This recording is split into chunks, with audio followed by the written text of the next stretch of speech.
Fala galera, como é que vocês estão? Tudo bem? Beleza, pessoal? Gente, seguinte, bom, não estava postando tanto no YouTube, mas agora tô pensando vou voltar a postar mais. O propósito é postar sem muito corte. Na verdade, não quero colocar muito corte, né? A minha intenção mais é a gente tá falando sobre teologia aqui, né? Tá ensinando algumas coisas que nós estamos vivendo, pregando o evangelho, também aquilo que eu tô aprendendo. Bom, acho que essa é a ideia, sim. Vai ser, vai ser muito legal. E, bom, também acho que daqui uns anos tá vendo aquilo que nós vivemos, o tempo que nós vivíamos, principalmente também tá abençoando sua vida, abençoando você, né, que é de outra cidade, outro estado, outro país. Essa é a minha ideia, né, trazer uma teologia simplificada, abençoar a sua vida, a gente conversar sobre, né, sobre teologia, sobre os ensinamentos de Jesus. Tenho certeza que vai ser uma bênção, né, galera? Então, vamos que vamos. Bom, aqui na nossa igreja nós estamos vivendo um tempo de plantação, onde nós estamos falando muito, né, dos princípios da igreja, do porquê a igreja foi criada. Estamos falando sobre Atos 2:42 e eles perseveravam na doutrina dos apóstolos, na comunhão, no partir do pão. Bom, tudo aquilo que fala em Atos, na verdade, né, nós estamos aprendendo. Nós entendemos que o que acontece em Atos não é apenas um livro onde acontece algumas situações dentro da igreja e é relatado como eles resolvem, mas é muito legal Atos porque continua sendo a obra de Jesus Cristo, porém Atos dos Apóstolos aparece agora através do Espírito Santo. Então, é muito legal o livro de Atos, muito bom mesmo, até uma indicação para que você leia com mais precisão, para que você estude, isso é muito bom. E hoje eu vou estar falando especificamente sobre a doutrina dos apóstolos. Né? Eu posso estar postando sobre e eles precisavam da doutrina dos apóstolos, aí eu posso falar sobre a comunhão, a partir do pão e orações. Posso postar vídeos falando sobre isso. Mas vamos começar então sobre a doutrina dos apóstolos. E eu vou começar sobre o Sermão do Monte. Então, há um tempo atrás tinha postado até no meu Instagram falando sobre o Sermão do Monte e tudo mais. Então eu vou estar postando aí alguns vídeos, digamos que fosse uma série sobre o Sermão do Monte. Beleza? O Sermão do Monte é bem grande e se nós formos pegar ele teologicamente, né, a gente vai mais afinco ainda, ele né, aumenta mais ainda. E essa é a minha ideia, sabe, gente? Nós estamos estudando juntos aí. Então, se vocês têm um papel, uma caneta, abre aí. Quiser anotar em algum iPad, celular, bom, você que sabe. Vamos que vamos. Vai ser muito bom estar estudando com você. Então, vamos lá. Então, né, como eu disse, após a morte e ressurreição, a ascensão de Jesus, o Espírito Santo foi derramado sobre a igreja de Pentecostes. Como resultado, milhares de pessoas se converteram e passaram a viver uma nova vida em comunidade. E aí, aqui está Atos 2:42. E, bom, o que é doutrina dos apóstolos? Né? O que é doutrina dos apóstolos, basicamente? Então, a doutrina dos apóstolos é o conjunto de verdades ensinadas por Jesus e explicada pelos apóstolos e registrada nas Escrituras. E o que ela inclui, Má? Quem é Jesus, a cristologia, sua morte e ressurreição, arrependimento e fé, o reino de Deus, santidade, vida no Espírito, amor ao próximo, a igreja, a volta de Cristo, o discipulado. Então, nós entendemos que a doutrina dos apóstolos, né, ela não é uma filosofia humana nem uma nova religião, mas ela é a interpretação apostólica da vida e das palavras da obra de Jesus. Bom, basicamente, simplificando, a gente vai entender que a doutrina dos apóstolos, ela são os ensinamentos de Jesus que ele trouxe aos apóstolos, e os apóstolos, né, com uma visão apostólica e tudo mais, eles levaram a igreja, as igrejas. Então as igrejas iam sendo plantadas, eles ensinavam a doutrina que Jesus ensinou para eles e, obviamente, né, se tornou a doutrina dos apóstolos. Bom, isso é uma base, né? Isso que nós entendemos, né? Então, entendemos que os apóstolos eles não criaram uma doutrina própria, mas a gente entende, né, que tudo que eles passavam, tudo que eles levavam, né, em relação a tudo, ensinamentos, exortação, aquilo que eles aprenderam em amor, todas as coisas foram ensinamentos vindos de Cristo, vindos de Jesus. E aí eles passavam para a igreja, né, de uma maneira fiel, transmitiam fielmente à igreja. Glória a Deus. Bom, contextualizando a doutrina dos apóstolos, nós vamos entender um ponto. O desejo primário de Deus, para que a gente possa entender plenamente, nós temos que entender o desejo primário do Senhor. O desejo primário do Senhor, quando nós vamos ver, quando nós vamos olhar para o Éden, sempre foi, né, estar com os seus filhos, sempre foi habitar com os seus filhos. Prova disso, né, nós vamos ver quando Deus cria o jardim. Ele cria um lugar maravilhoso, onde as escrituras vão dizer que era bom de sentir o cheiro, era bom de se tocar, era bom de experimentar o fruto, aquilo que se via, tudo era muito bom. Porém, nós vamos perceber que a maior beleza, a melhor coisa que existia no jardim era o quê? Aquilo que tinha na viração do dia. Aquilo que tinha no entardecer, né? Que era o relacionamento com Deus, né? Na Bíblia fala que pelo entardecer, Deus vinha na viração do dia e conversava com o homem, se relacionava com o homem. Bom, vocês conhecem a história, o homem vai e rejeita o Senhor Deus. O homem rejeita o Senhor Deus. Mas o homem, mas Deus, ele não desiste do homem. Olha que como Deus é maravilhoso. Deus não desiste do homem. Ele escolhe uma família chamada Israel. E aí, Deus, ele dá a essa família um livro chamado Torá, aonde nesse livro continha o Pentateuco e continha também os profetas.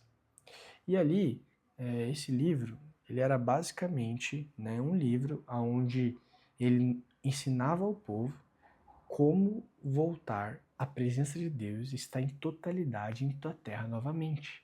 Olha que maravilhoso, né? Essa que era a intenção do Senhor, né? Ele deu esse livro para a família que ele escolheu, para que, porém, o tempo passa, e nós vamos perceber que o contexto aonde Jesus chega era um contexto onde várias pessoas tinham várias interpretações, né? Então, a gente chega lá, o povo de Deus está sendo oprimido pelos romanos, cada um tem uma interpretação diferente, então nós vamos ver que os fariseus tinham uma interpretação, os saduceus tinham outras, os essênios e zelotes possuíam entendimentos diferentes sobre como agradar a Deus e como o reino viria, né?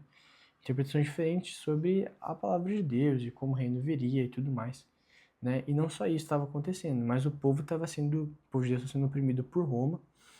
E, cara, nesse contexto todo, quem que chega? Jesus. Jesus, maravilhoso, conselheiro, Deus forte, Pai, eternidade, príncipe da paz. Chega Cristo.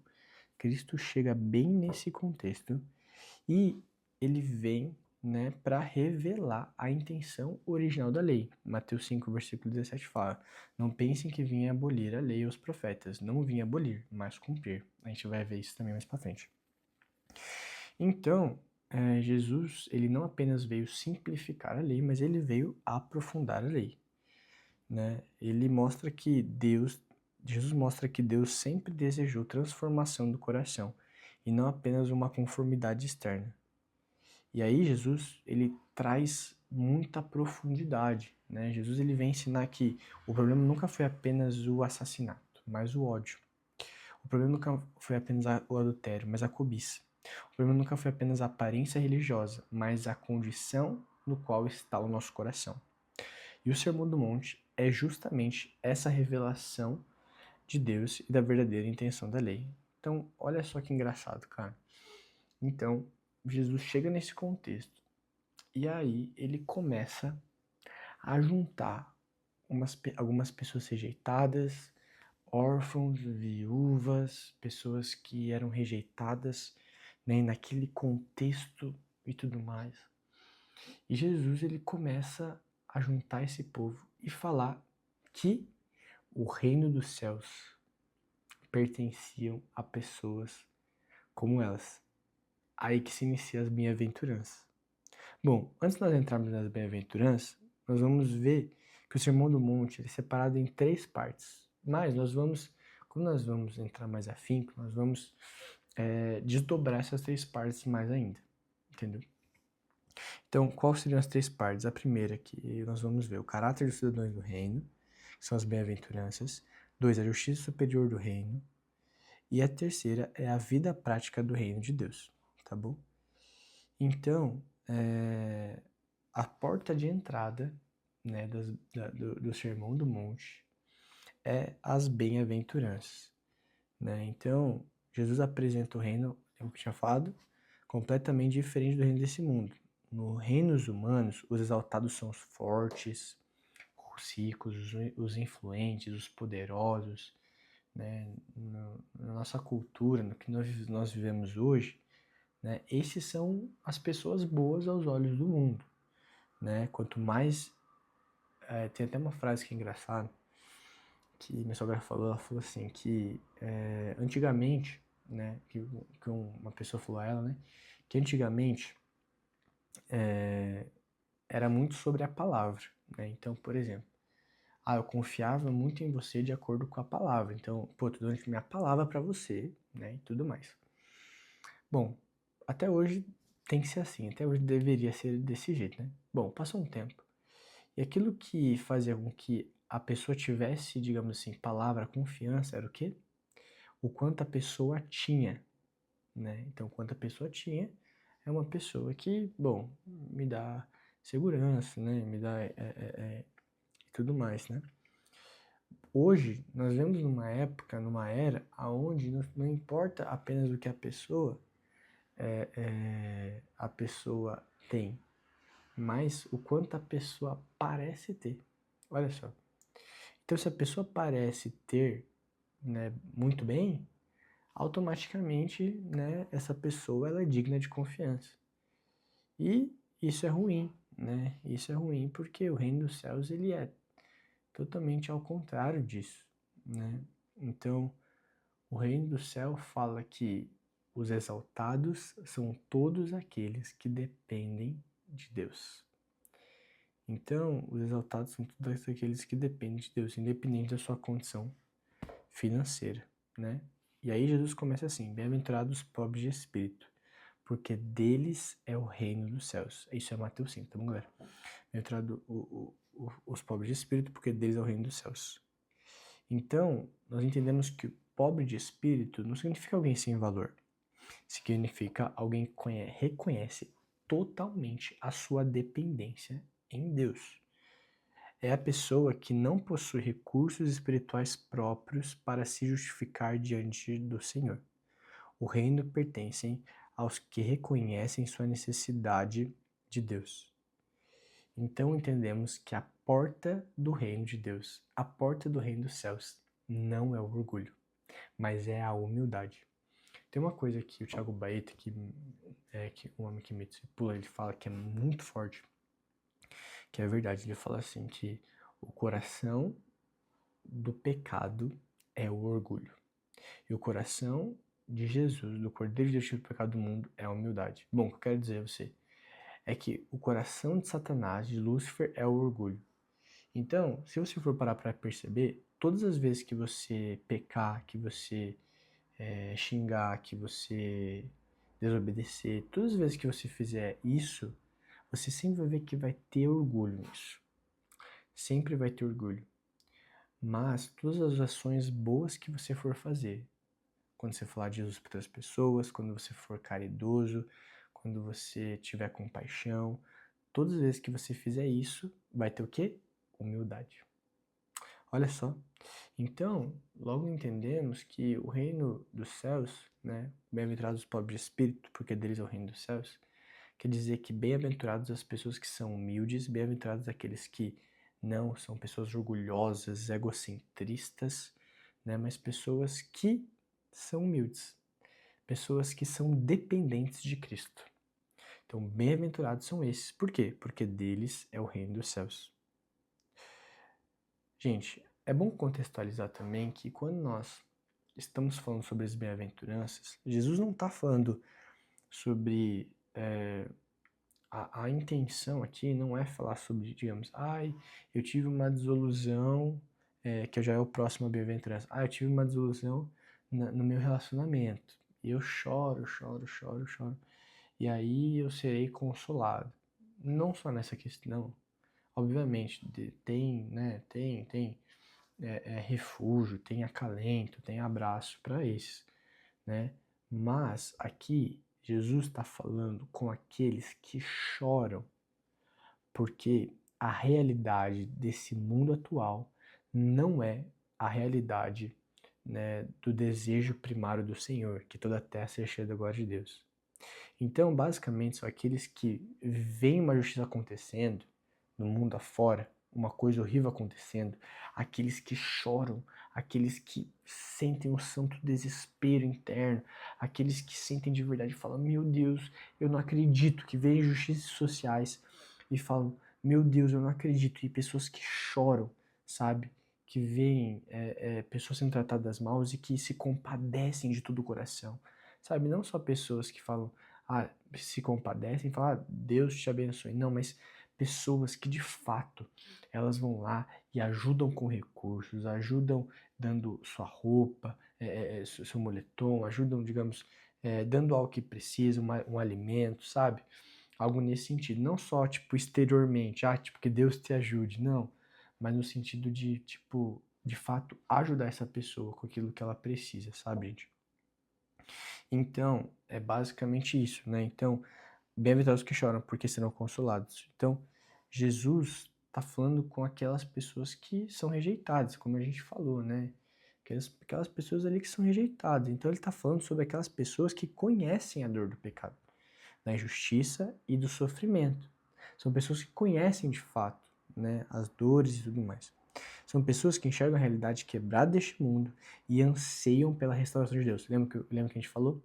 São pessoas, cara, que veem essa realidade quebrada e que anseiam, sabe, a intervenção, a restauração do Senhor Deus nessa terra.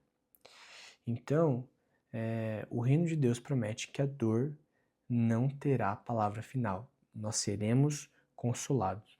Existe consolo, pessoal, para todos aqueles que esperam no Senhor, sabe? Existe consolo. Embora Deus não dependa de nós, Deus conta conosco para que nós possamos ser usados pelo Espírito Santo, para que nós possamos levar o Evangelho para as pessoas e assim toda a terra ser cheia da glória de Deus. E para todos aqueles que anseiam por isso, existe consolo para todos aqueles que esperam no Senhor. Vocês têm noção disso? Isso é muito forte, gente. Isso é muito precioso. Bom, continua falando assim: bem-aventurados os mansos, porque herdarão a terra por herança, né? Então, os mansos, eles não são os fracos. Não fala sobre os fracos, mas falam sobre aqueles que possuem forças, mas submetem ao governo de Deus. Então, enquanto o mundo traz uma cultura de dominar, de tal e de, bom, ser uma pessoa, né, por cima, são aqueles que são humildes, sabe? São aqueles que submetem, né? Talvez aquilo que poderiam usar para serem pessoas orgulhosas à submissão ao governo de Deus, né? São pessoas que, né, são mansas, sabe? São pessoas que, né, que buscam isso. E é uma recompensa. Por quê? Porque herdarão a terra por herança. Bom, gente, isso é uma bênção, essa bem-aventurança, nós vamos ler mais, mas a gente vai sempre perceber que há uma recompensa, sabe?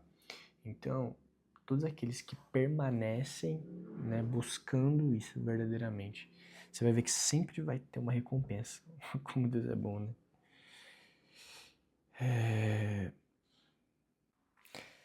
Bom, então depois de falar sobre humildade, dependência e mansidão, Jesus vem né, e apresenta outra característica que é extremamente essencial para os cidadãos do reino. Então ele fala assim: bem-aventurados que têm fome e sede de justiça, porque serão fartos, né, porque serão saciados. E isso é muito legal porque assim como uma pessoa faminta deseja alimento, uma pessoa sedenta deseja água, o discípulo deve desejar viver segundo a vontade de Deus.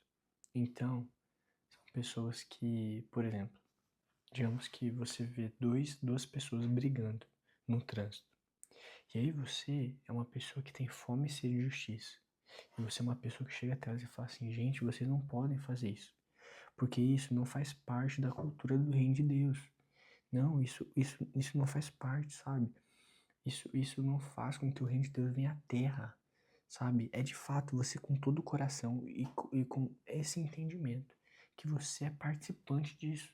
Você fala, gente, vocês não podem fazer isso, sabe? São pessoas que desejam de todo o coração, um desejo sincero, né, de ver o caráter, de ver os atributos de Deus sendo tomados, né, em toda a terra, né? Obviamente, Deus não tem caráter, né? Deus tem atributos. Então, é ver os atributos de Deus sendo, né, tomados por toda a terra e nos transformando, né, cada dia mais. Então, são pessoas que desejam ver os valores do reino tomando toda a terra. E há uma promessa para isso.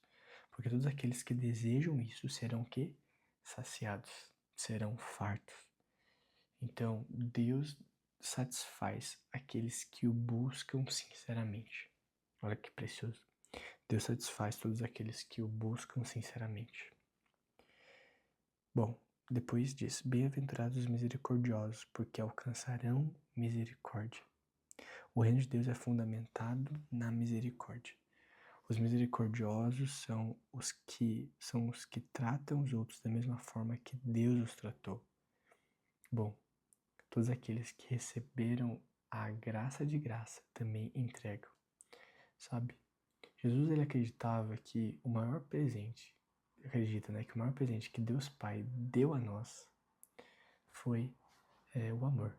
Eu também acredito nisso, né, que o maior presente que Deus Pai deu a nós foi o quê? O amor. E nós conseguimos entregar através da compaixão, através da misericórdia. Então, nós recebemos o amor de Deus Pai, a graça, e nós entregamos através da compaixão, né, do amor a outras pessoas. Então, você vê que aqui é uma progressão, né? Então, quanto eu sou misericordioso, eu recebo misericórdia. Eu sou misericordioso, eu recebo misericórdia. Eu recebo misericórdia, eu sou misericordioso, sabe? Então, isso é muito importante, sabe, gente? Isso é muito importante, sabe? Então, nós fomos perdoados por Deus. Nós devemos perdoar, sabe? Nós fomos tratados com compaixão por Deus. Nós precisamos tratar com compaixão, sabe? Então, Jesus está ensinando aqui que quem verdadeiramente experimenta a misericórdia de Deus, inevitavelmente, né? Inevitavelmente se torna alguém misericordioso. Inevitavelmente. Então, o cidadão do reino, ele não busca vingança, mas ele busca restauração. Restauração. Bom, continua falando. Bem-aventurados os limpos de coração. Por quê? Verão a Deus. Então, aqui vai um questionamento. Isso aqui ele está confrontando os religiosos. Pessoas que eram muito limpas, bonitas exteriormente, mas dentro de si estavam com o coração sujo. Dentro de si estão com o coração sujo, sabe? Então, enquanto muitos religiosos estavam preocupados com a aparência externa, Jesus está preocupado com a restauração no nosso interior, sabe? Então, ser limpo de coração significa viver com sinceridade ante Deus, sem hipocrisia, sem duplicidade e sem máscaras. Basicamente, é você deixar com que todo o caráter de Deus, com todos os atributos de Deus, eles moldem o nosso caráter, né? Ao ponto de que toda sujeira, toda aquilo que não nos deixa limpo internamente saia e nós resplandeçamos para fora aquilo que dentro de nós está puro, aquilo que dentro de nós está limpo, sabe? Não viver uma vida de duplicidade, sabe? Interiormente, uma vida ruim, suja, uma vida errada, e exteriormente uma vida que parece ser bonita. Não. Mas nós devemos permitir que os atributos de Deus, né, que o Senhor, ele limpe o nosso coração completamente. E assim, automaticamente, gente, isso vai resplandecer para fora, sabe, pessoal? Nós devemos buscar isso todo o tempo, sabe? Então, isso não se trata de uma perfeição absoluta, né? Mas se trata de uma, né, integridade e uma devoção genuína. É sobre isso, gente. É sobre nós buscarmos em todo o tempo. Sobre nós buscarmos, sobre nós buscarmos. E a promessa é extraordinária. Qual? Que nós veremos a Deus. Que nós veremos ao Senhor Jesus. Então, quanto mais puro é o coração, mais claramente percebemos a presença de Deus, a voz e a vontade do Senhor Jesus. Glória a Deus, gente. Bom, bem-aventurados os pacificadores, porque serão chamados filhos de Deus. Quando nós falamos sobre pacificador, né, nós falamos sobre Jesus, né? Jesus foi aquele que nos reconciliou com o Pai, né?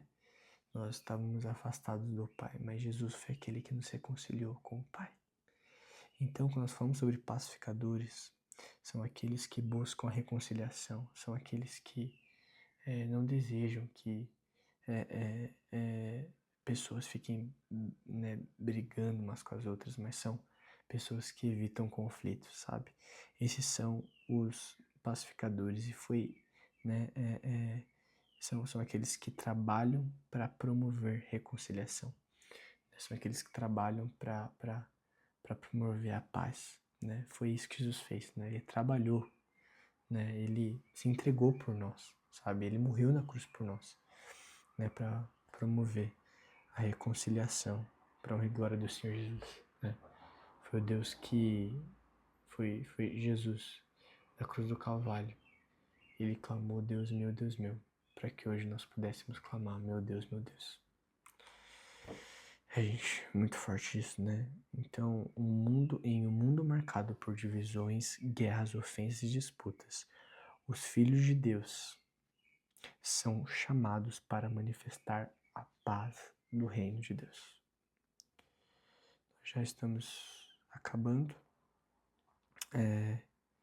Fala assim: bem-aventurados os perseguidos por causa da justiça, porque deles é o reino dos céus. Então Jesus deixa bem claro aqui que viver segundo os valores do reino sempre será recebido, nem sempre será bem recebido pelo mundo.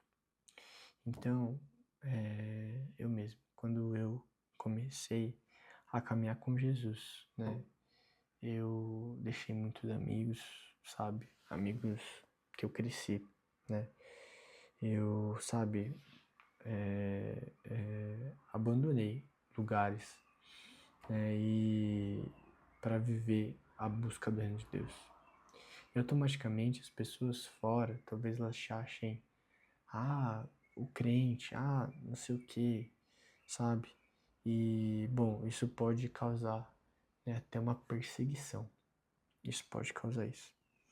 Mas, bom, os profetas foram perseguidos, os apóstolos foram perseguidos, o próprio Cristo foi perseguido.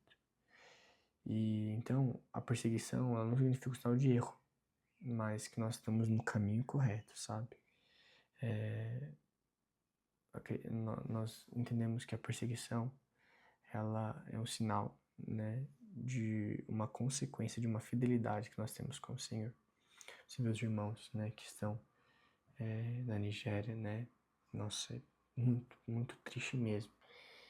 E nós vemos que é uma consequência de uma fidelidade que aqueles irmãos têm com o Senhor Jesus, sabe? Então, quem permanece firme na verdade, mesmo diante da oposição, demonstra que pertence a um reino maior do que os sistemas desse mundo, sabe? Como diz em Hebreus 11, sabe? Nós vemos que Abraão, ele habitava em tendas porque ele aguardava a cidade onde Deus era o arquiteto edificador. sabe? Quando nós, mesmo passando por essas perseguições, permanecemos, nós vivemos como cidadãos do reino maior neste mundo, nesta terra. Então, a promessa é essa, né? Porque deles é o reino dos céus. Bom, né, a última bem-aventurança é essa aqui. Bem-aventurados sois quando vos insultarem, perseguirem e levantarem todo tipo de calúnia contra vós por minha causa. Então Jesus aqui ele torna o ensino ainda mais pessoal, né? Ele não fala apenas de perseguições gerais, mas aquelas sofridas especificamente pela fidelidade do Senhor, que nós acabamos de falar. Né? E aí Jesus ele fala que o discípulo ele pode ser rejeitado, incompreendido, né? Mal falado, criticado, ridicularizado por permanecer fiel a Cristo. Mas Jesus responde de forma surpreendente: alegrai-vos e exultai. Por quê, gente? Não porque o sofrimento seja agradável, sabe? Não porque seja agradável passar por esse sofrimento, né? Mas porque ele se identifica de fato como cidadão do reino dos céus. Né? Quando nós vamos olhar para Atos, nós vamos ver que os cristãos, eles não se próprio, o chamado cristão, né? As pessoas chamadas cristãos, elas não se próprio intitularam: ah, eu sou um cristão, não. Mas as pessoas de fora reconheceram eles como seguidores de Cristo, como cristãos. E automaticamente nós vivemos de acordo com as bem-aventuranças. Se nós vivemos de acordo com tudo isso, nós seremos identificados como discípulos de Cristo. Essa é a nossa identidade, sabe? Nós entendemos que a fidelidade do Senhor, ela possui essa recompensa. A fidelidade ao Senhor, ela possui uma recompensa eterna. E então, né, para nós fecharmos, o reino invertido de Jesus. Ao observar todas as bem-aventuranças juntas, percebemos que Jesus está descrevendo um reino completamente diferente do reino deste mundo. O mundo exalta os fortes, Jesus exalta os humildes. O mundo valoriza os autossuficientes, Jesus valoriza os dependentes de Deus. O mundo busca poder, Jesus ensina serviço. O mundo busca vingança, Jesus ensina misericórdia. O mundo busca aparência, Jesus busca transformação interior. O mundo busca domínio, Jesus estabelece seu reino através do amor. As bem-aventuranças revelam o caráter dos cidadãos do reino e mostram que Deus está formando um povo que reflita o seu coração na terra. Deus está formando um povo que reflita o seu coração na terra. Bom, será que Deus pode contar com você? Faça oração comigo. Senhor Pai, obrigado, Jesus, por essa pessoa que está me assistindo, por essa pessoa que acompanhou até aqui. Pai, eu te peço que em nome de Jesus, que essa palavra, Deus, que as bem-aventuranças, Pai, elas possam servir, Pai, como um guia para a vida dessa pessoa, Pai.